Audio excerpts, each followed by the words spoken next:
Je suis ici à Medjugorje. Je suis avec, comment tu t'appelles? Rénal. Tu viens d'où? Je viens du Québec, Mhm. alors je disais que c'est une très grande grâce d'être ici. J'ai eu la chance d'y venir peut-être, là, la grâce d'y venir peut-être, je ne sais pas, 20 fois peut-être.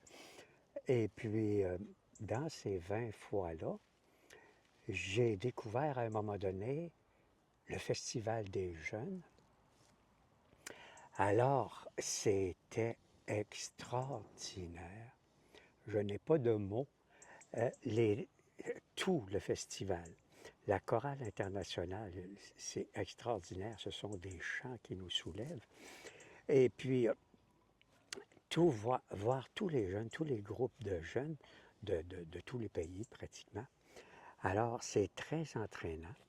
Et puis, ce qui est évidemment qu'il y a énormément de monde si on veut faire le chemin de croix ou la montagne ici des apparitions. Je vais vous avouer que c'est pas facile tellement il y a de monde. Alors, durant le Festival des jeunes, il y a aussi les témoignages. Mais là, je peux vous dire que j'ai entendu des témoignages incroyables. J'en ai quasiment je dirais, l'émotion, là, tellement c'est. Alors, puis les témoignages, bien, c'est l'Évangile vécu. Donc, on ne peut pas avoir meilleur témoignage quand on écoute ce que les gens ont vécu grâce à Jésus, grâce à la Vierge Marie. Je pourrais, je pourrais vous raconter des témoignages, là, puis des miracles, puis des guérisons, des conversions, mais il n'y a pas de limite, évidemment, à la Vierge et au Seigneur. Alors, les témoignages, on les retient facilement. Ça fait que c'est pour ça que je souhaite à tout le monde de venir au moins une fois au Festival des jeunes. Puis, c'est un lieu de grâce, un lieu de grâce très grand. Mais vous savez, aujourd'hui, on est juste avant Noël. Puis, mon voyage n'était pas prévu, mais j'avais un crédit d'argent sur une compagnie d'aviation. Puis finalement, je me suis dit comme ça, à un moment donné, mais il n'y a pas de hasard. Hein. C'est toujours la Vierge qui nous invite. Toujours. Alors, il faut répondre à l'appel. J'ai de mes amis qui ont l'appel, mais c'est toujours reporté. Puis finalement, on vit dans le rêve des fois, mais on ne fait pas un pas pour le mettre en pratique. Puis, moi, une grande grâce cette année, c'est que mon évêque au Québec, il a entendu parler de Medjugorje, que les fruits ont été reconnus par le Vatican. Puis, il y a une religieuse qui est venue 3 mois, puis qui travaille à l'évêché avec Monseigneur. Et puis moi, je ne fais que parler de Medjugorje pratiquement au Québec, là. Mais je vais vous avouer que je ne fais que parler parce qu'on dirait que les oreilles sont fermées. Mais la Vierge va attraper ses enfants au bon moment, c'est bien certain. Alors, tout ça pour dire que Monseigneur a fini par me demander si j'allais... m'a demandé de venir à un moment donné avec moi à Medjugorje, étant donné qu'il savait que je suis venu plusieurs fois. Évidemment que c'est certain que j'ai dit oui, puis qu'il serait logé. Il pouvait être logé au château. Alors, puis imaginez-vous, alors j'ai écrit au château, puis évidemment que Patrick a dit oui tout de suite. Puis, bon, donc le prochain festival des jeunes, ça va être au festival.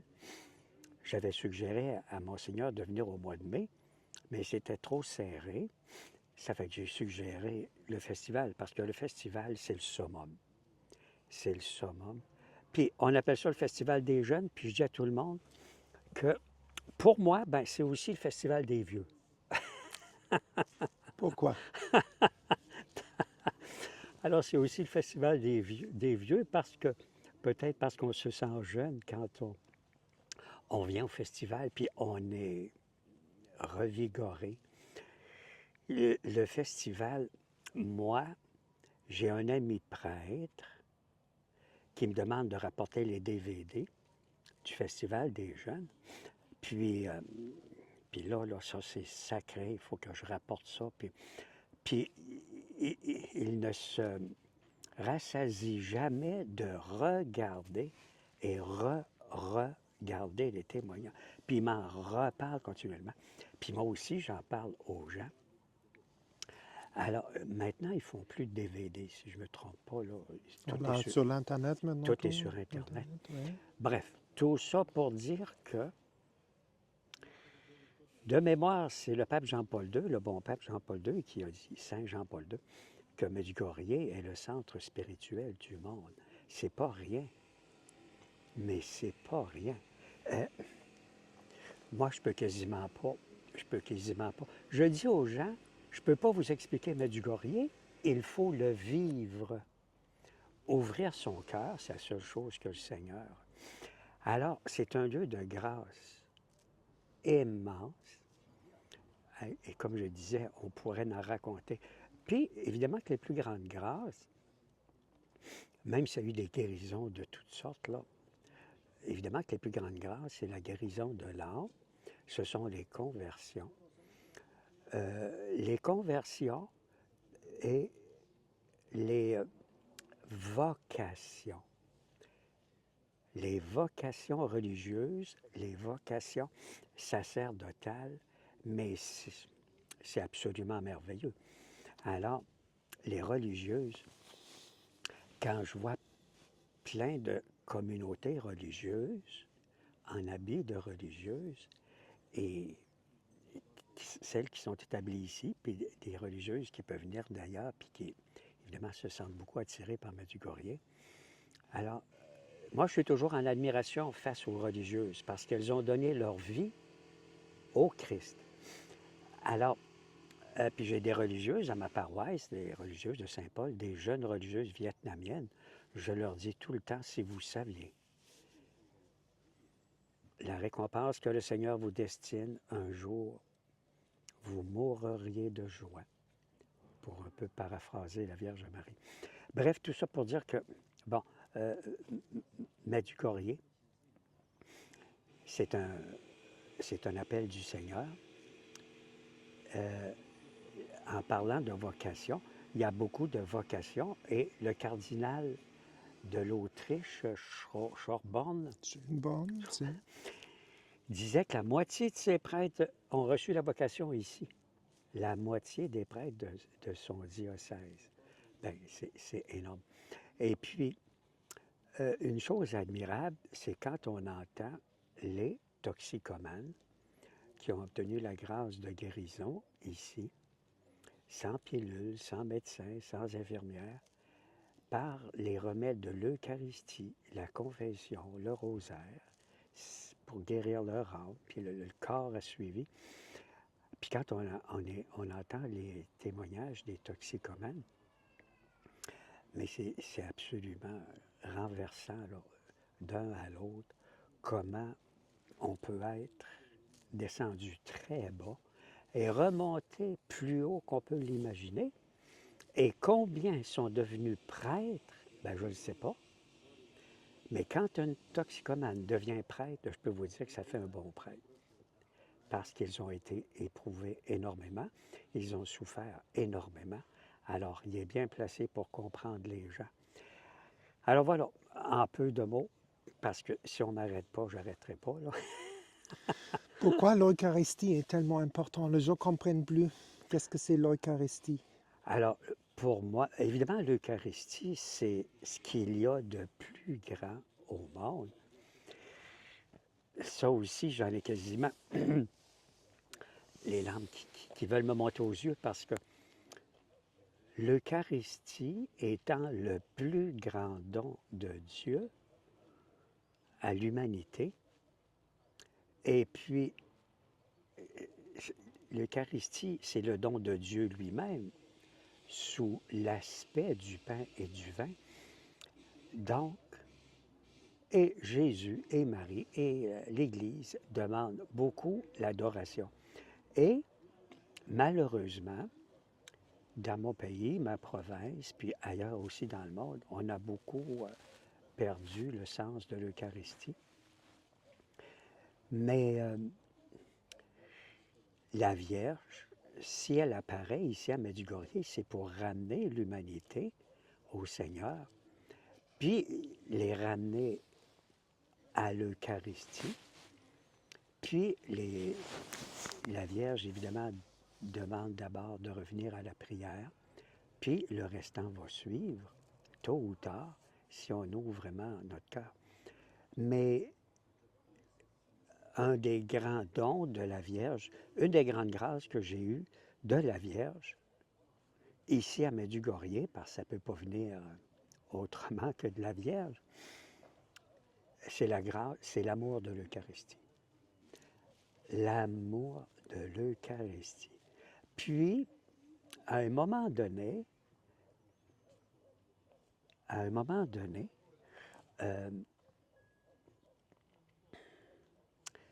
il n'y avait pas d'adoration dans ma paroisse. Puis, à un moment donné, avec un ami puis une religieuse, ben, on a demandé si on pouvait faire une heure d'adoration le jeudi, avant la messe.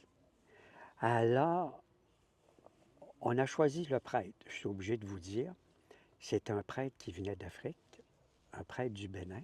Ça fait qu'il ne pouvait pas dire non. Puis on lui a demandé de le faire le jeudi parce que lui, il faisait la messe en plus le jeudi. Tout ça avait commencé qu'il avait demandé à un moment donné de faire une dizaine de chapelets après la messe, à un moment donné. Puis la conséquence, la suite, ça a été qu'on a eu on a demandé l'adoration une heure avant la messe. Ensuite, alors, on a changé de prêtre, puis petit à petit, à ma grande surprise, au carême de l'an passé, mon prêtre, notre nouveau curé, me demande de préparer l'adoration, de faire l'adoration durant le carême aux messes de semaine. Mais j'étais extrêmement content de faire l'adoration durant le carême aux messes de semaine. Bon. Alors, un vrai miracle, parce que là, c'était pas un prêtre d'Afrique, là. Puis, une fois que le carême a terminé, c'était, en tout cas, comment ça s'est passé? Mais finalement, il m'a demandé de faire plus qu'une heure d'adoration.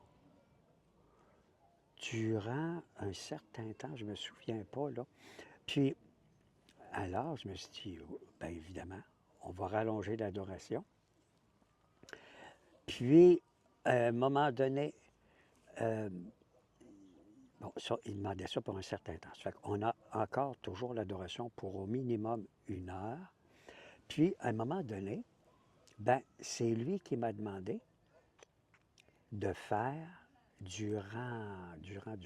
m'a demandé de faire la neuvaine à la miséricorde. Parce que moi aussi, la miséricorde, j'en parle, mais ça ne bouge pas. Mais là, ça a bougé. Mon curé a demandé qu'on ferait la neuvaine de la miséricorde. Bien, j'ai dit, je comprends donc. Puis la neuvaine, elle commence au vendredi saint. Puis après ça, c'est la fête de la miséricorde. Puis, j'ai demandé de faire le chapelet de la miséricorde. Alors, veut pas, les gens, s'ils n'avaient pas entendu parler, là, ils n'ont entendu parler. On a fait un feuillet. Puis, bref, de fil en aiguille, on voit que le Seigneur fait son chemin. Et puis, parce que c'est tellement important aussi, le Seigneur qui a demandé à Sainte Faustine, tout ce qui concerne la miséricorde divine, mais c'est extrêmement important. Il nous donne ça pour les temps actuels, qui sont les derniers temps. Alors, Pourquoi c'est tellement important, la divine miséricorde? Bien, parce que, quant à moi, là, parce que le monde a besoin de miséricorde. Puis le Seigneur nous donne tous les moyens, puis des moyens faciles.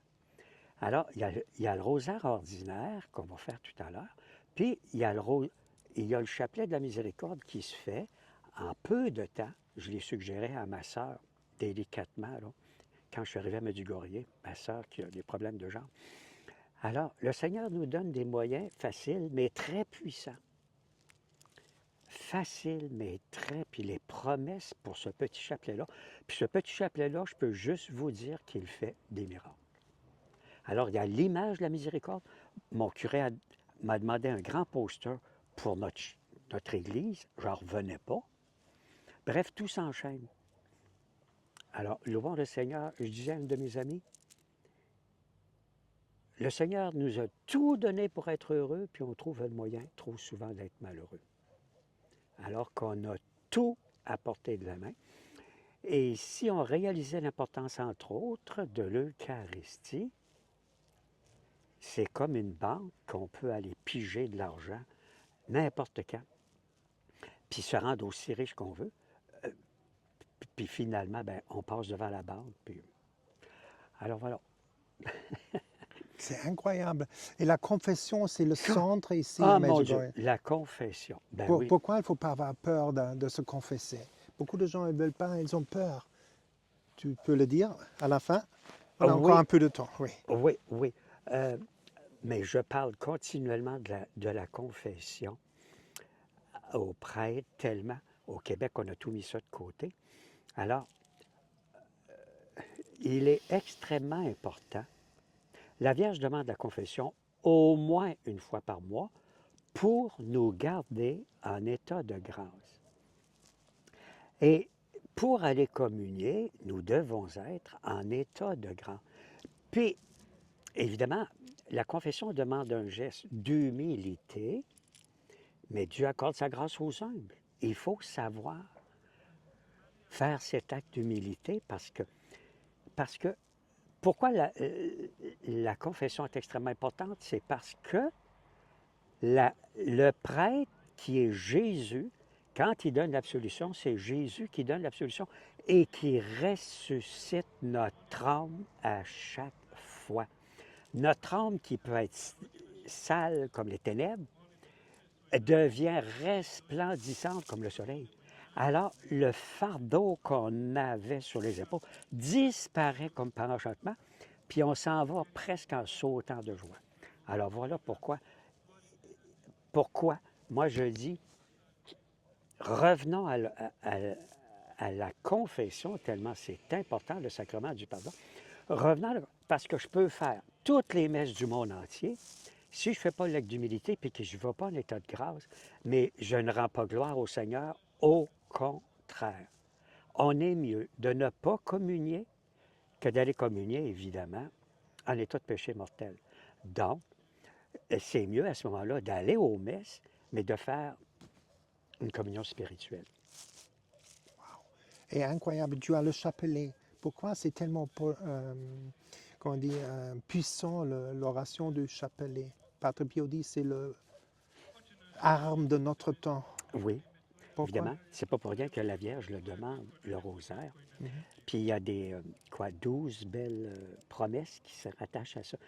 Moi, ce qui m'a fait repartir, je dirais, le chapelet, ce sont les promesses de la Vierge. Mais il y a des belles promesses qu'on ne connaît pas. Moi, quand j'ai vu ça, j'ai dit, mon Dieu Seigneur. Puis la deuxième, je pense, ce que vous demandez par le chapelet, vous l'obtiendrez par le rosaire. Ben alors, lançons-nous.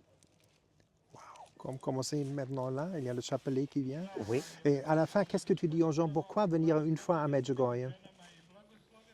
pourquoi venir une fois à Medjugorje? Parce qu'actuellement, pour moi, c'est le plus grand lieu de grâce, dans ce sens que je suis allé en Israël, je suis venu ici, mais ici, il n'y a pas grand-chose à visiter. Ici, c'est notre âme qui ressuscite et qui, je dirais, qui est soulevée parce que la prière est extrêmement fervente et on est entraîné à faire comme les autres, puis à aller se confesser comme les autres. Alors, voilà pourquoi c'est important. Tandis que quand je vais en Israël, j'ai eu la grâce d'aller quelques fois en Israël. Comme moi, oui. Oui, bon, alors là, en Israël, on visite, mais on est à la course. Ici, il n'y a pas de course. On fait le programme de la paroisse. Puis à ce moment-là, on retourne chez nous, puis les grâces suivent. Wow, qu'est-ce que je veux dire? Merci pour cette belle interview. Ça me fait plaisir.